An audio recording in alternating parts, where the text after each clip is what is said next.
गंगा नदी को देश की सबसे पवित्र नदी माना जाता है। मौका चुनाव का हो तो गंगा के सहारे चुनावी नैया पार लगाने की कोशिशें सभी राजनीतिक दल करते रहे हैं। 2014 में जब नरेंद्र मोदी वाराणसी से चुनाव लड़ने आए तो उन्होंने कहा था कि मुझे यहाँ मां गंगा ने बुलाया है। यूपी सरकार ने इस साल की शुरुआत में प्रयागराज में लगे कुंभ मेले को भव्य रूप देकर इसका चुनावी संदेश दिया था। भाजपा की गंगा नीति पर अब कांग्रेस की ओर से पलटवार की तैयारी है। पूर्वी यूपी की कांग्रेस प्रभारी प्रियंका गांधी प्रयागराज से वाराणसी तक का चुनाव प्रचार नदी मार्ग से करेंगी। आम चुनाव के लिए प्रियंका गांधी 18 मार्च से अपने चुनाव अभियान की शुरुआत करेंगी। 18 से 20 मार्च तक प्रियंका का चुनाव प्रचार गंगा नदी के किनारे बसे गांवों में चलेगा। 100 किलोमीटर की ये यात्रा प्रियंका मोटर वोट के सहारे पूरी करेंगी।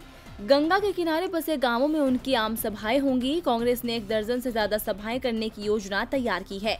आमतौर पर गंगा किनारे बसे गांवों के मल्लाह समुदाय की आबादी सबसे ज्यादा है, इसीलिए इस समुदाय के लोगों से प्रियंका के सीधा संवाद करने की योजना भी कांग्रेस ने तैयार की है। नदी किनारे बसे इन गांवों पर सड़क मार्ग से पहुंचना बहुत मुश्किल होता है, ऐसे में कांग्रेस ने नदी का रास्ता ही चुना है। कांग्रेस ने चुनाव आयोग को प्रियंका के दौरे की सूचना देकर उनकी आम सभाओं की इजाजत भी मांगी है।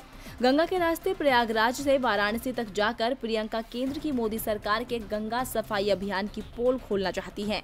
अपनी यात्रा के दौरान प्रियंका गांधी प्रयागराज में नेहरू परिवार का आधिकारिक आवास रहे आनंद भवन भी जाएंगी। उनके मिर्जापुर में मां विंध्यवासिनी और वाराणसी में काशी विश्वनाथ मंदिर के दर्शन करने की भी संभावना है।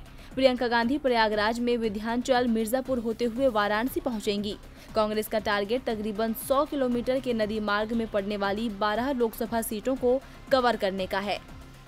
डीबी लाइव की रिपोर्ट।